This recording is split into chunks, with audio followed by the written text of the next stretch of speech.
Hello and welcome to the Bothering Strangers podcast. I'm Max Hearing. Today, my guest is a polyglot, meaning he can speak quite a few languages. My guest today is Cole Langs. Cole, how's it going? Good, Max. Thanks for having me. Yeah, absolutely. Thanks for coming on. You're my latest interview in the day so far. So normally it's like between like 9 and 3, and this is at 6:30. Oh, did you have several interviews today? No, no, not today. Just like in Okay. general. Oh, right. And so yeah, but it's 9:30 for you. You're on the East Coast, so I think, hmm you're much more. It's not like I'm accommodating to your time. You're accommodating to my time. So you're a polyglot. You speak a bunch of languages. Do you speak 10 languages? It depends on your definition, of course. But I usually, if people ask me to give them an exact number, I usually say I can communicate in 10. Yeah. And do you just want to tell the audience what languages those are? Sure. So my native language is English, and after that we have Spanish, Portuguese, Russian, Mandarin Chinese, French, German, uh, Dutch, and a little bit of Italian and Finnish. Is that the order of like how well you know languages? As in, is Spanish the language you know the best after English? Roughly. Yeah, I would Roughly. say so. Okay. Um, yeah. So part of the reason I wanted to have you on the podcast is because I'm learning Spanish right now. And Oh, en serio? yeah. Oh yeah. No, really, seriously, I am. Uh, yeah. Español es muy difícil aprender por mí. Deseo aprender español cuando tenía 5. What I just said is I just wish I wish I was learning Spanish now when I was 5 and not 23. Mhm. So Absolutely. yeah, so I'm learning Spanish and it's messed with the way I think of English. Mhm. Where I feel like if you speak one language, or maybe you have two native languages, maybe you live in a place where you really speak two languages fluently because of your background and where you live. I feel like you don't really think about how you speak and how sentences are formed. But then when you start learning languages, you're like, well, like, why do we speak like this? Did you have that when you started really learning, I guess, Spanish for you? Absolutely. I have these little epiphanies all the time that happen in different languages. And like you were saying, how Spanish makes you think differently Yeah. from the perspective of an English speaker, that just keeps becoming more and more pronounced as you pack on more languages.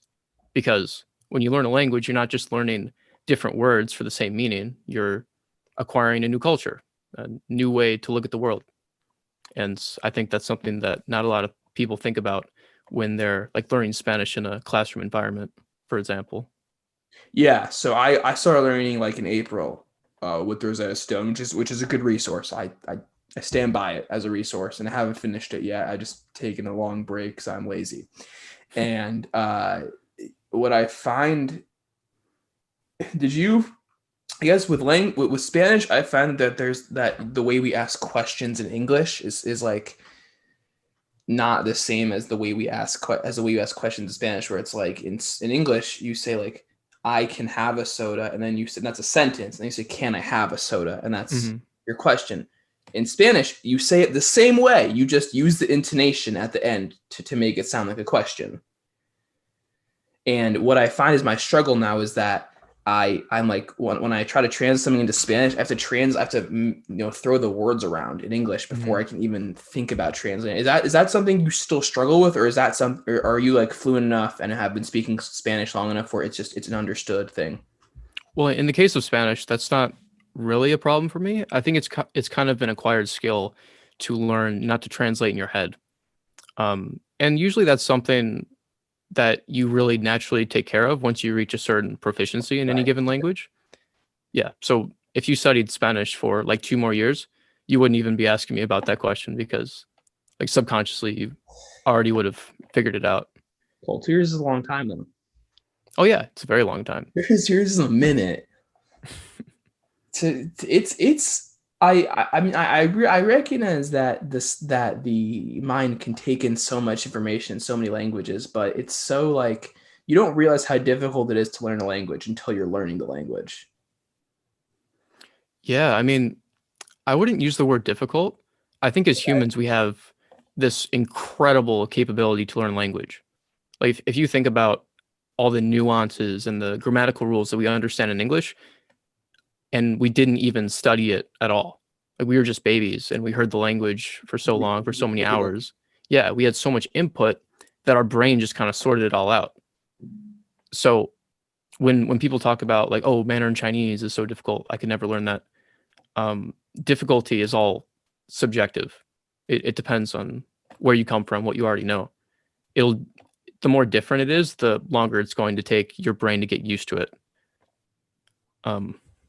That's the way I look at it, at least. Have you developed an appreciation through learning languages? Have you developed an appreciation for people who can speak, who have learned one or more languages? Oh, absolutely. Um, I probably shouldn't say this, but I always feel like I have much more interesting conversations. No offense, Max, of course. I know you're learning Spanish, but I always have much more interesting conversations when I'm with someone that speaks two, three, four, several languages, because Wow. they've had. It's like that. No. It's not as bad as it sounds because they've had that experience and they've gained those new perspectives. Right. And every time you talk to someone, it's always preferable if you learn something. Yeah, that's for sure. When you, I mean, I don't know how often you're speaking all the languages, how much you have access to people out in the world, but do you oftentimes when you throw in, when people hear you speak English, then you speak to them in whatever language it may be, are they surprised? Is that kind of the reaction that you normally get? Absolutely, yeah. Especially when I tell them that I'm American, Oh yeah, because for sure. in the American context, I think it's much more rarer than if I were a European, for example. Um, but yeah, absolutely. The reactions are even more insane when I speak like an Asian language, like Chinese, for example, Yeah. because the populations of all of those countries that speak it as a native language are so homogenous to the point where they can't really imagine like a Caucasian person speaking their language because they've grown up with this idea of like, oh, Chinese people speak Chinese and Right. no one else because that's just the sum of all their experiences. What was this is like a kind of a loaded question, but what was the language that you struggled the most with learning? Um, I don't know. I would probably, if I had to pick one, I would probably say Russian because the grammar is so incredibly complicated.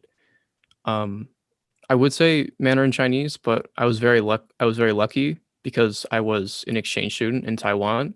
So I was just surrounded by the language like every single day for a year. Um, so like a baby, I got so much input that my brain started to figure out the language long before I would have figured it out if I had studied it in the US. I mean, do you think that if you live in a place where, like for us as native English speakers, Mhm. where English is not the native language nor is it spoken very much, that if you just hear it so often in your life on the TV and the signs that you'll pick it up, or do you need to like make an active effort to pick it up? Well, look at areas of the world like in Scandinavia, for example, where over half of the population of all those countries, Denmark, Finland, Sweden, they all, at least half of the population claims that they're proficient in English or Yes. have like a really, really good level of English. Right. And I think that's because they have so many signs in English. The cultures are kind of mixed in a way where they have exposure to English as well as their native language every single day. And over time, that makes a huge difference. I mean, does that also come with just being a young child seeing it, or like could it be the same where it's like as an adult you move to a place? Even as an adult, I think it would definitely help a lot. Like there's this big debate in the multilingual, I guess you could say, polyglot community, um, where people question if children can really learn languages better than adults or not. Well, they can. Because yeah, like when you're a kid, you're an absolute sponge for accents and information. Um, but as you get older, because you've already learned one or more languages, they're going to interfere with you learning any more languages because you have all of these like intrinsic habits.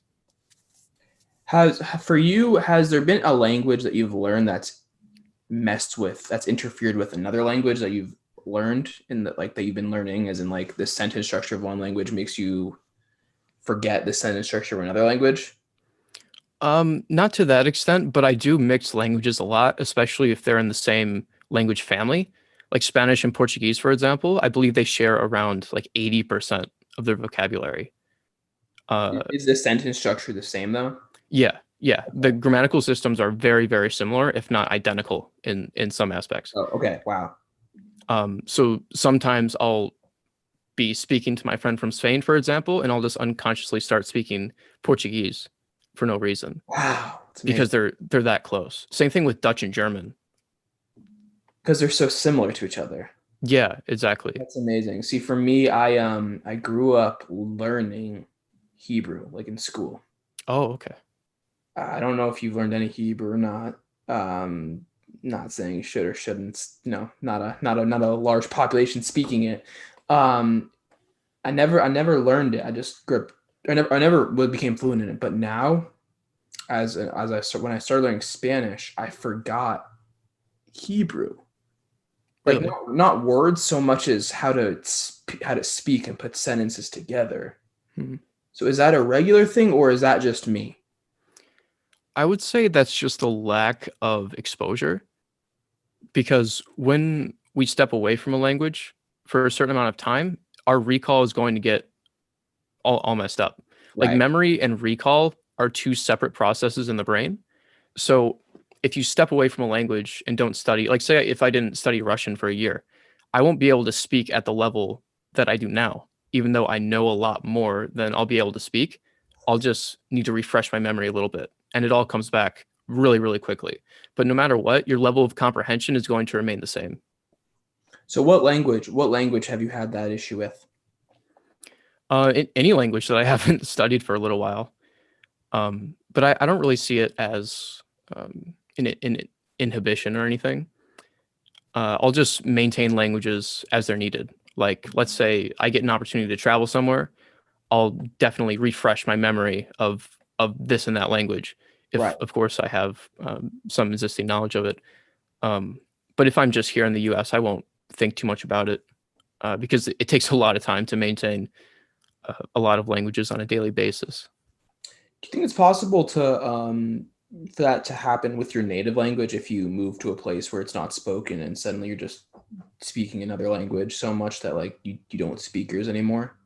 I've actually spoken with some people about this that immigrated to the US from places like Iran, for example, when they were children, and they told me that they had this sort of issue with identity because they would go to school and speak English, but then they would come home and hear their native language, like Farsi or Arabic or what have you. And then over time, they would hear more and more English, and then they would hear less and less of their first language. And then eventually, English will start to become like a native language for them.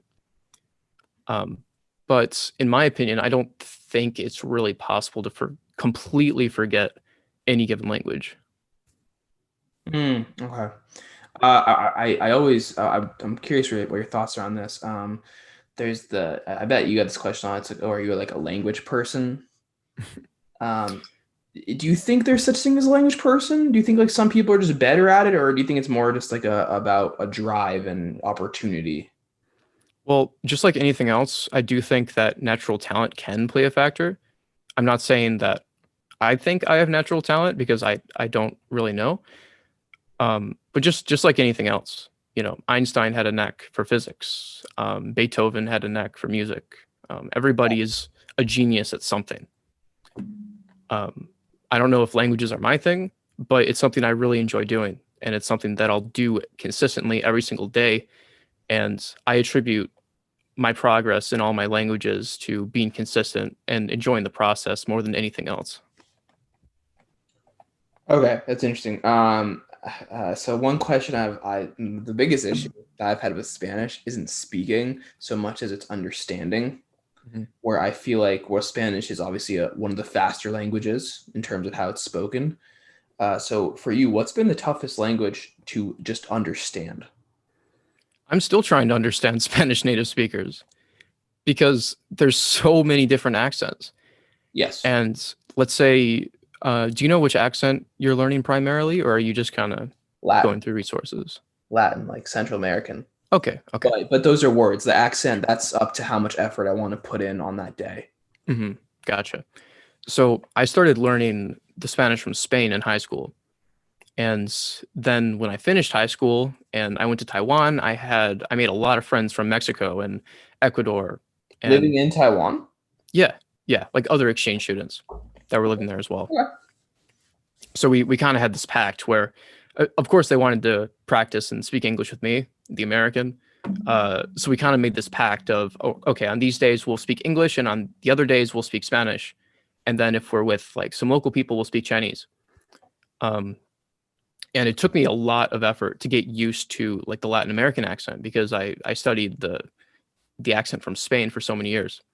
And there are still some accents in Spanish that I haven't really exposed myself to long enough to where I can confidently say that I understand them 100%, Right. like Chilean Spanish, Argentinian Spanish. And, Cuban Spanish. sorry. Cuban Spanish. Oh yeah, Cuban Spanish. Can't Exactly. can't understand a word of it. It just requires a bit of exposure. Yeah. Yeah. Sure. What about so that's understanding. But I had a question. I had a question that was all on this line. So for you, like I think Spanish is an interesting one because there's so many like accents and there's so much slang specific to each country Absolutely. Yeah. as well. So has that proven to be an issue for you as or not an issue, something you have to kind of overcome as well? Yeah. As any learner, um, people who are learning English are constantly asking me like, "Oh, what does this mean?" Like the language is constantly evolving because of slang. Right.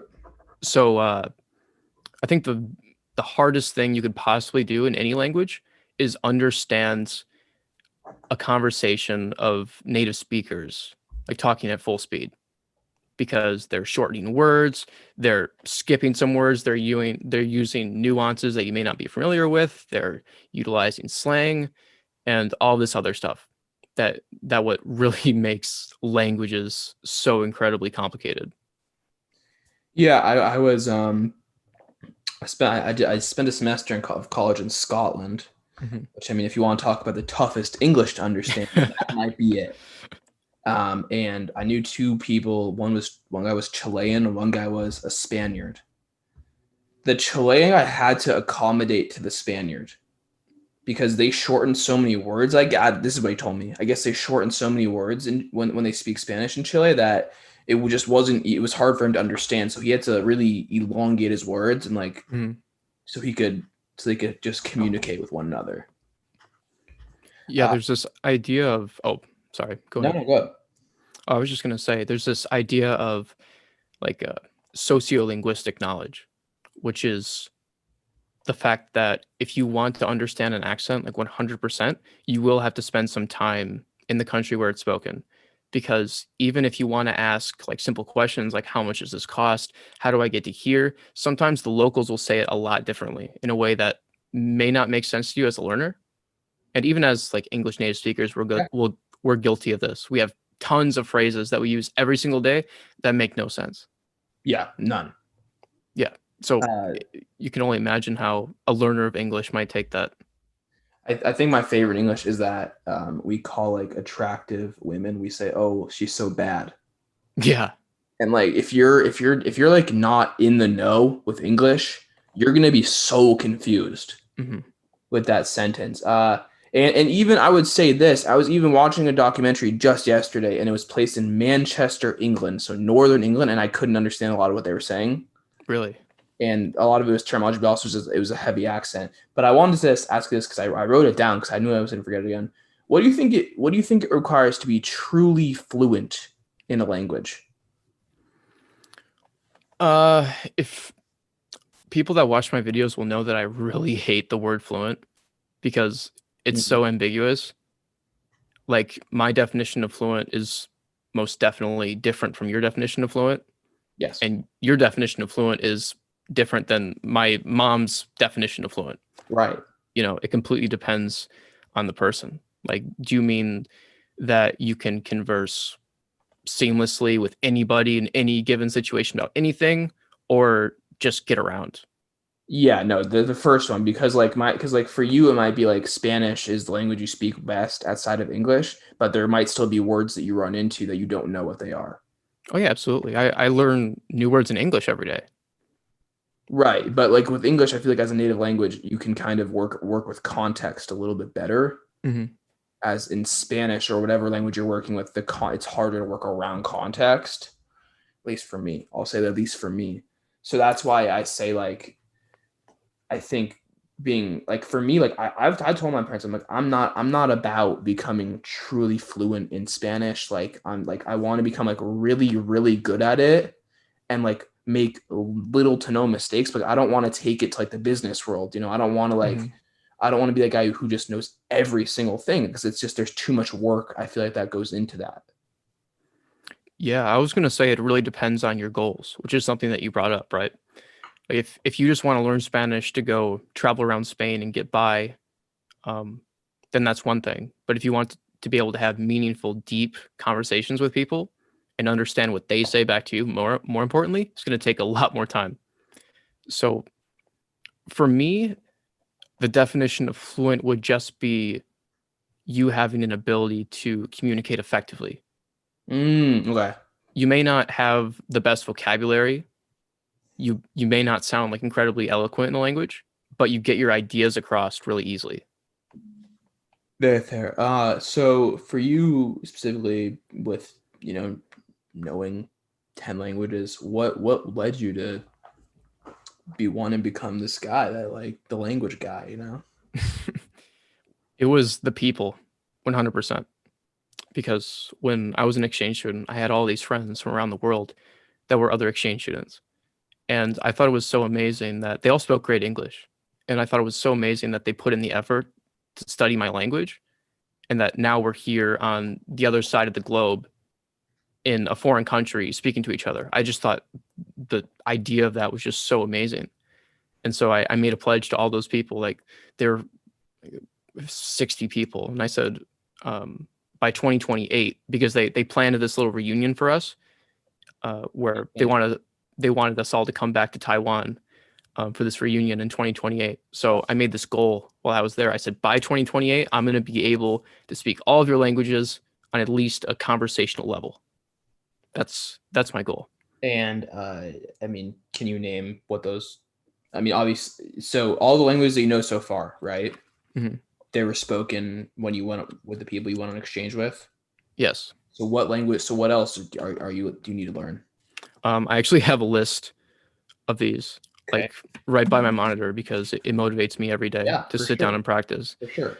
But let's see. I really want to improve my Dutch, my Italian, and then outside of that, I have Japanese, Polish, Korean, Turkish, Croatian, and Indonesian. Wow, that's a mix right there too. Yeah. Is Cantonese on the list for you? Um, Not really. It certainly intrigues me. It's a very interesting.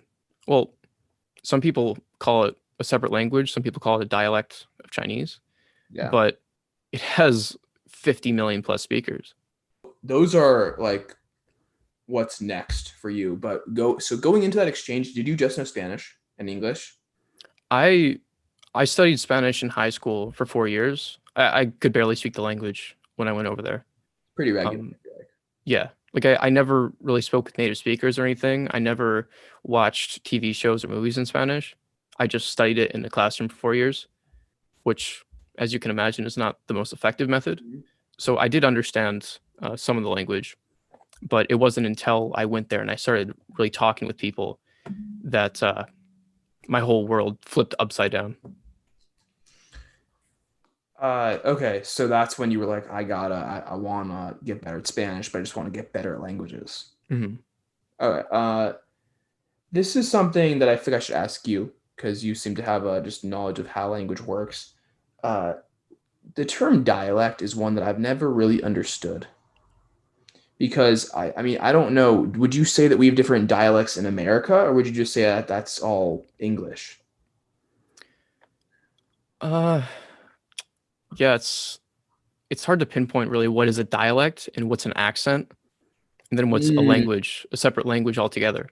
right. Like, is Scottish English a dialect of English? Um, what I would say is that if it's mutually intelligible, so we can understand Southern people perfectly, right? We don't need to try, but we recognize that it's a different accent. That would be something that I would call an accent. But if it takes us a little bit more effort to understand something, but you can tell it's still English, then I would call that a dialect. So for us, that may be like a British English, a Scottish English, an Yeah. Irish English, an Australian, South African. Mm. I mean, those are all accents. That's tough. And that's why it's difficult. And because my next question was going to be, I feel like if you're British, you'll have an easier time understanding South Africans than we'll have understanding South Africans. Oh yeah. Well, the South African accent is just a slightly tweaked British accent. That's exactly why I was like, well, I feel Yeah. like something to think about. I don't know because I mean it's one of those things that we talk about like in Mexico. I was having this conversation just last week with someone where it's like there's this concept in Mexico that like there's so many different dialects Mhm. of Mexico of Spanish in Mexico. But here, but by American standards, we might just call those different accents though. Yeah. I think America is kind of a special case. Like when I spent some time in Mexico and I was traveling with my buddy and his family, and they would tell me like, okay, once we get to this place, don't feel bad if you don't understand any Spanish at all, Wow, because they speak really differently. Like they don't pronounce the R's or the N's, for example, like stuff like that. amazing. That no, like that would be something where I would consider it a dialect because it's fundamentally different than the standard Spanish that's spoken. Okay, all right, that's fair. You're right because I have to agree. I think America and Canada I think fall into that category as well. Mhm. And maybe a couple other English speaking countries. I'm not sure are specific, but like in India, for instance, Hmm. there are regions of India that speak a language that is not similar at all to other regions of India, Yeah. and it's the same country. Hmm. So why do you think America became one of those countries that's just 10 or 12 regional accents versus like in Mexico, while they just have a lot of different forms of Spanish? I think it has to do with immigration and how diverse the USA is. We have people from over 190 different countries in cities and in rural areas. And at some point, all of those people had to have a common language, a lingua franca. So all of these different accents of English had to develop so that everyone could communicate. But I think in the case of Mexico, there were all these separate states that kind of had their own accent, or in some cases, a dialect, if you will, because they were simply more isolated. And the development of these people and their societies um, influenced the language itself. What was that term you just used for a Which, common language? oh, lingua franca. So that's it. So that's just like something that will everyone is going to speak. Well, it's just so let's say I was with, I don't know, a Russian dude, and he didn't speak English, and I didn't speak Russian, but we both spoke Spanish for some reason. Spanish would be our lingua franca. So English has kind of become that lingua franca for the world. Exactly. Yes. What languages are you thinking are the next ones to go after? Um, I really want to improve my Dutch and my Italian, because the Netherlands and Italy are two countries that I would absolutely love to visit, and I have friends there, and they're really excited that I want to learn both those languages. Beyond that, I recently saw a couple YouTube comments of people from Indonesia that want me to learn Indonesian, and I went on Duolingo the other night, did a couple lessons in Indonesian. I really like that language, so I'll probably end up studying that a little further down the road. But beyond that, I'm not quite sure. I usually take it one or two languages at a time, and then when I feel like I can more or less speak and understand the language, I'll move on. Where does the concept of like utilitarianism like come into this, where it's like some languages just like you learn them not a large percentage of the population speaks it. Mhm. However, with like a Spanish or a Russian, you're accessing a large part of the world. So does that come into play when you're thinking about what's next or what you want to learn in the future? Partially, but also not really. Because when people say, like, oh, this language doesn't have that many speakers, let's say it has 1 million speakers. And people say, oh, that's not very much. You shouldn't learn that. But in reality, you could never speak to 1 million different people in your life. Never, right? Never, never. It's logistically impossible. So that's why it's not really a huge factor for me because I know that I'll be able to use it in some form or another, and I'll be able to gain newfound insights and perspective. Like that's really what I'm chasing after. It's not to impress people, but it's to go to these different lands to this new group of people that experience life differently than I do, and to ask them questions and to learn about their take on the world and what we're going through. Do you feel like looking the way you look, being say like you're a white guy and you're in as for in your case you were in Taiwan, right? Mhm. And then they speak Mandarin in Taiwan, right? Yeah, Is it a first language or is it just like is it like a second language? it's the first language. Okay, I wasn't sure where Taiwanese went came into play there. So is there a level of respect you gain from others when you start speaking to them in their native language? There's a connection that's instantly made when Okay. you speak a language like Chinese with people. Because, like I said before, people do not expect you to learn the language, especially if you look the way I do, For right? Americans, yeah, they don't Yeah, expect Americans to learn anything beyond English. yeah, exactly. So, even if you don't speak the language very well, it still makes a huge impression on people that you're trying and you're interested in their history and their culture and what they have to say. Have there been any instances where people just have been like, I don't want to hear you speak this because you're not like that good at it, or has it always just been like a positive response in that you're trying to speak my language? It depends. I think it's really important to know a little bit about the culture before you embark on speaking any given language because each culture will react differently to you speaking their language. Like, for example, if you speak to, I spoke to this guy in Peru the other day on Omegle, and I said 2 words in Spanish, and he instantly lit up. He's like, "Whoa!" But in reality, he couldn't possibly have known that I had any sort of proficiency in Spanish, right? Just off a couple of words. But then I also met this guy from Azerbaijan who spoke Russian, and we spoke in Russian for a while, but he didn't really have any insane reaction. He was just like, "Oh, do you really speak Russian, or do you just know a couple words?" And then we went on to have a conversation. So each culture will react differently, um, just based on how they view strangers and foreigners in general. But it's language is a huge step to breaking all of these barriers, in my opinion. Uh, I don't want to get like too political with you here, but I think something that I find interesting is the interesting in this context is the Israeli-Palestinian conflict Mhm. because in Israel, for instance, not many Jews speak Arabic. There Mhm. is an Arab Israeli population, and obviously Arabic is their native language, but they speak Hebrew as well. Yeah. So do you think that and I don't know why they I don't know like what the politics is about why they don't speak Arabic, but do you think that if in a country like that they were to introduce Arabic as a second language, so suddenly all these Israeli Jews were speaking Hebrew as a first language and Arabic as like a second or third language after English possibly, but they were speaking it like proficiently. Do you think that would like really like help break down barriers, or do you know like what are your thoughts on that? Well, 100%, I do think it would help if everyone magically spoke each other's languages. But the problem is, how do you accomplish that? How do you motivate these people to learn the language of this other group of people that you historically haven't really gotten along very well with, right? That's the issue.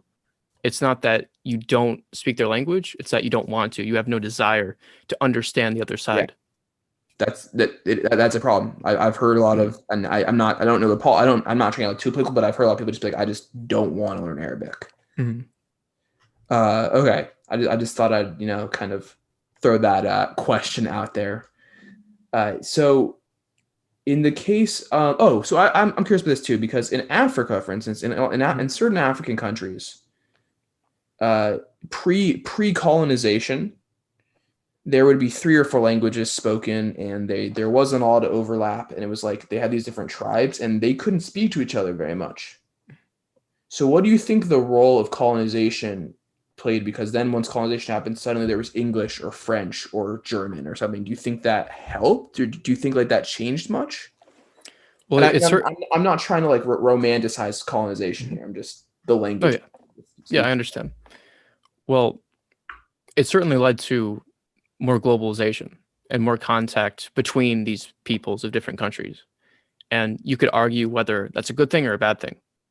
And um, you can argue further about how uh, some of these groups of people aren't really they don't really have the facilities. They're not getting like proper medical treatment and all this stuff, all these problems that you hear about when you think about Africa. And a lot of it comes down to infrastructure. But I think if there was any positive thing about colonization, it was that they developed this lingua franca. But like French or English, like what you were saying. Mainly French or English in this case. Yeah. Yeah, usually. So it allowed them to communicate not only with tourists, but with people of other tribes and nearby countries. But then, of course, one of the questions is, what if they lost their own language? Hmm. You know, just a lot. But yeah, it's just something I've kind of ever since I started learning Spanish, I've just been questioning how languages are made and like how they come to be in certain places, and just how it's like in certain African countries, French is the main language, and the French were there not that long ago, so it was a very fast transition Hmm. to French or English or whatever it may be. Yeah. And I recently had this class in university. It was called World Cultures. And it focused on several small cultures in Africa, all of which spoke French.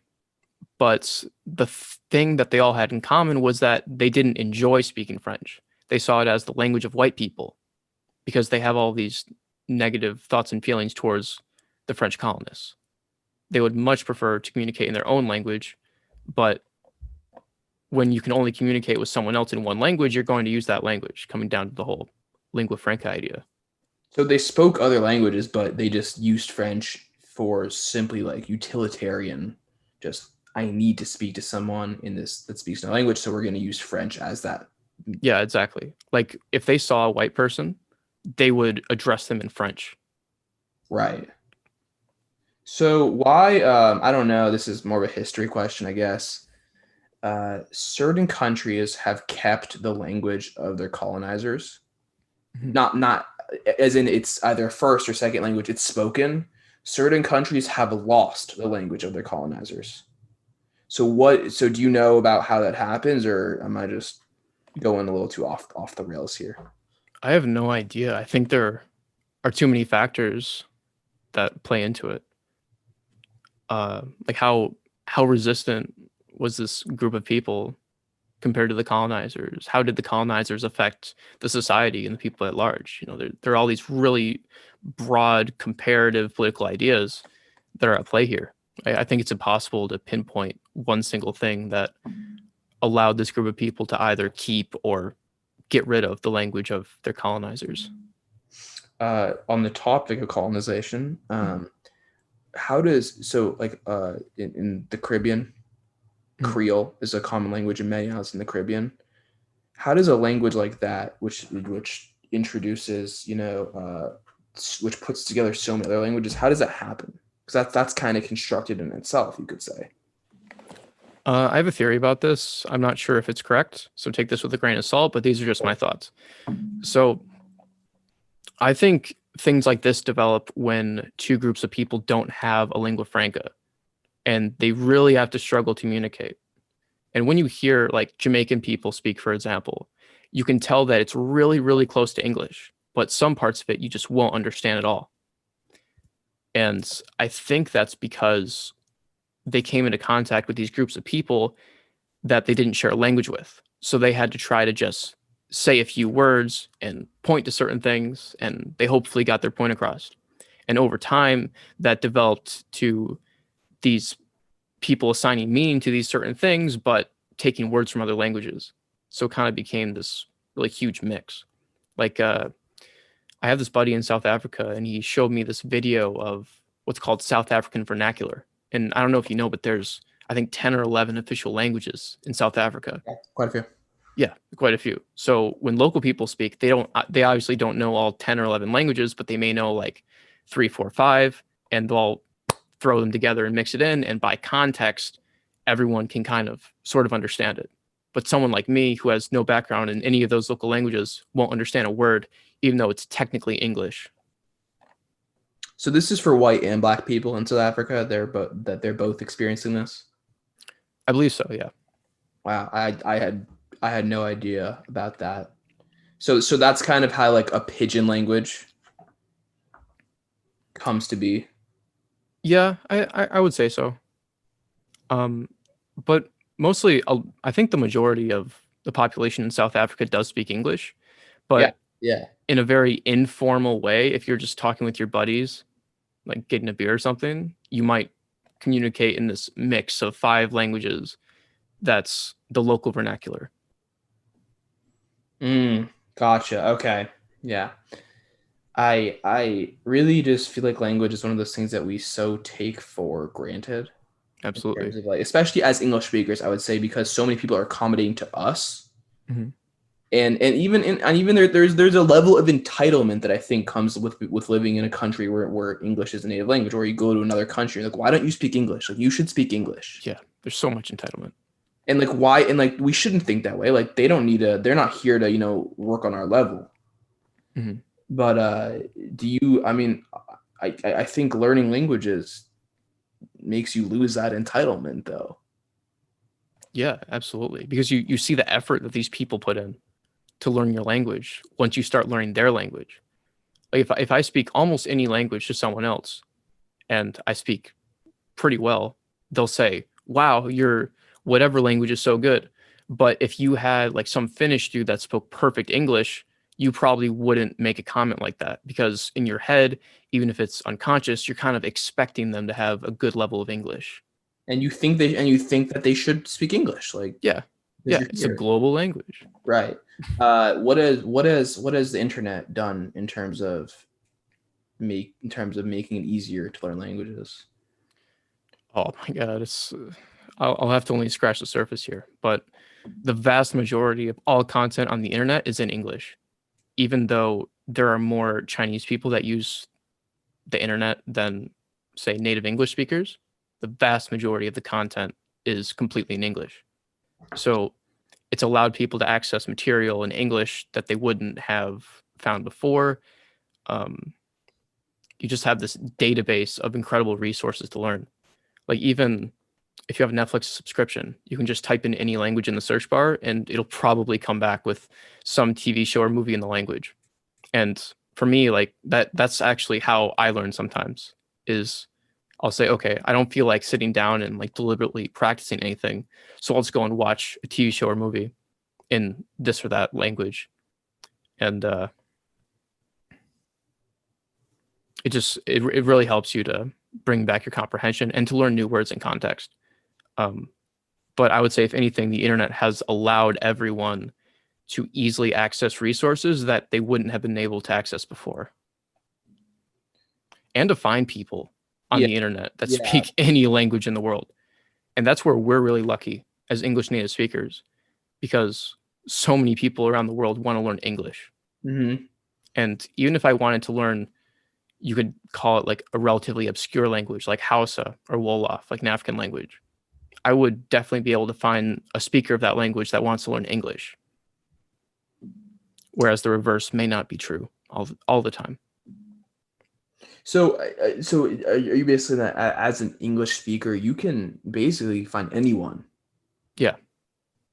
Wow, amazing. Yeah, just one of those things you just take for granted. You never think Mhm. about what it means to be a native English speaker in this world. How do certain countries? I mean, how does it work with like in America, for instance? I think it's a perfect example.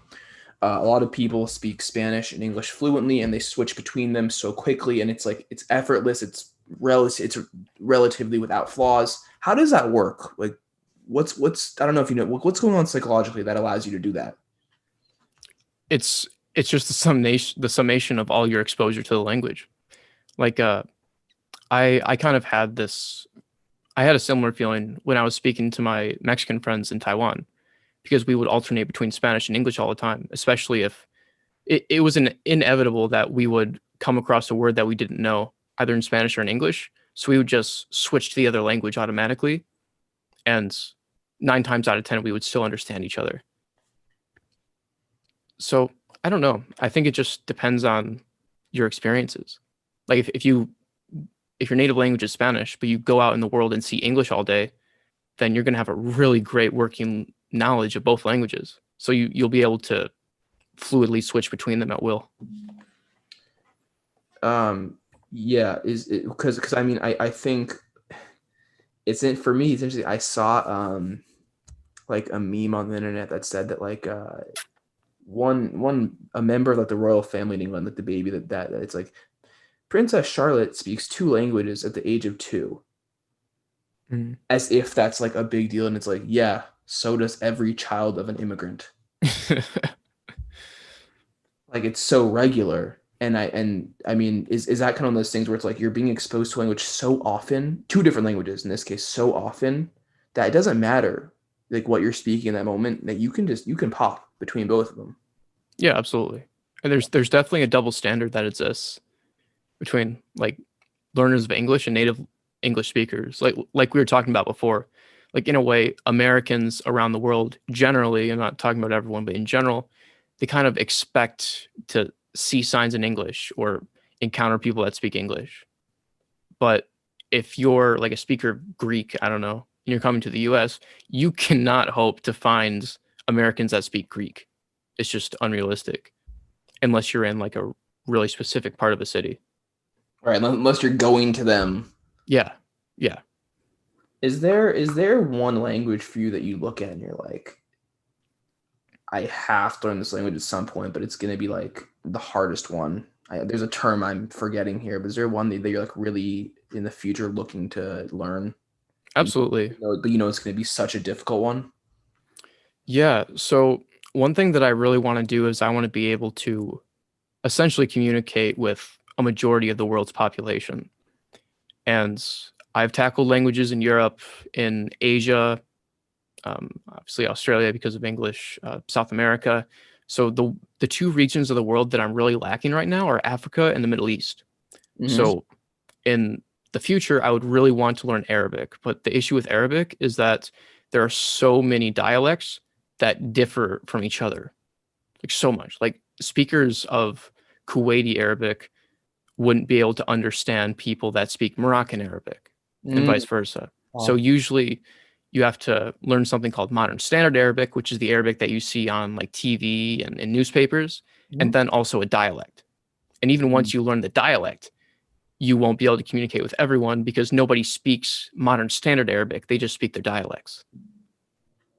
So Arabic is the one for you that you Yeah, that and definitely. and as far as African languages go, is there one like Swahili or something that you're Yeah, I really like Swahili. I love the way it sounds. And yeah, it's also one of the most widely spoken languages in Africa. So if I were to learn any African language, it would probably be Swahili. so I think it's really an interesting concept. You said you want to be able to talk to a majority of the world's population. Mhm. Does that mean that you want to be able to talk to them in their native language, or that you would just want to know that there's a language that you can speak to them in, whether it be their second language or something? Well, if we were to get really technical, you could say that I technically can already do that. I can communicate with the majority of the world's population because I speak like English and like Chinese, Russian, and Spanish. Yeah, for Because sure. That's yeah, that's over half. yeah, because those four languages are so widely spoken around the world. Um, but my goal is to communicate with people in their native language. I don't expect people to learn my language. And you kind of develop this new personality when you speak a new language. So if we were to speak in Spanish right now, for example, you would absolutely respond differently than if you were speaking English. It's much more animated. Spanish, Yeah, specifically absolutely. Spanish, I should say. Yeah, it's very cultural. It's very situational. If you're in, I don't know, a bar in Rio de Janeiro, you'll probably be a lot more likely to go and dance. I'm assuming you're an introvert, than if you were somewhere in America. Actually, an extrovert, but yes, I have my introverted moments. Mhm. So yeah, so well, yeah. Now you brought up a topic I have to, I we need to delve into a little more than that. But Shoot. what is so I think what's so interesting about Spanish specifically is that it's what I would call like an extrovert's language because there's so much physical movement to it. English has it on some level, but not the same way. There's so much physical movement and there's so much animation to it that I feel like when I speak Spanish, if I'm having a day where I'm confident and I'm like pulling out every word I know and I'm really trying to do as much as I can, I feel like I'm not the same. I'm similar, but I'm not the same person. Mhm. So do you have the same thing when you're I imagine there are days where you're speaking four, five, six languages. Oh yeah, absolutely. So do you Um, feel like you're just switching between kind of personalities that way, or like what's going on in your head? so I like to joke with people and say that I lead 10 different lives because of my Mm. languages. But in reality, when I speak any language, all it's doing it's just bringing out facets of my personality that normally wouldn't come out if I were speaking my native language. Like I always had like extrovert tendencies, but I'm absolutely an introvert. Right. Um, but if I were in like Mexico or Brazil, like one of these really animated extroverted cultures, like you were talking about when we're talking comparing them to American standards, Hmm. I'm much more likely to be loud and animated and do things like sing and dance and things I would normally be embarrassed to do here, just because of the culture. Yeah. Okay. I can see that. One last topic before we close it out here. There's you mentioned on your interview with Andrew Hills about how learning languages opens up. I believe they're called neural pathways. Mhm. So can you just explain that a little bit? Just kind of how it works. Just kind of scratch the surface on it. Sure. So it's essentially just a memory. And the way it works is when we learned the word apple, for example, whenever we see or hear the word apple, we visualize this red fruit or yellow fruit or whichever apple that you've seen most often. And it has like a smell and a touch and a feel, and it brings like a certain feeling. Like my definition of apple is different from yours because we've undoubtedly have different experiences with apples. And that goes for every single word. Like angry is much less serious of a word than furious or livid, Yeah. right? And all that comes down to our experiences. Like every single word that is in our lexicon has this certain feeling to it. And that's where the nuances of language come from, is how we express these feelings to other people. So when you learn new words, you're opening up these neural pathways in your brain that will stick there. And if you were to learn another language, for example, um, I'm trying to think of an example here where you have two words that are almost the same, but not entirely the same. You won't have to relearn that word because that neural pathway is already set. Like, I don't know. Um, okay, I got an example. So if you're an English speaker, you already know thousands of words in Spanish and in French and these other related languages just because of these patterns that exist.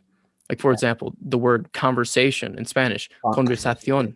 conversación, it's very, very, very similar to the point where if I think of the word conversation, I don't have to dig up a Spanish word. Like, it's already there. It's Yeah. already close enough. Yeah.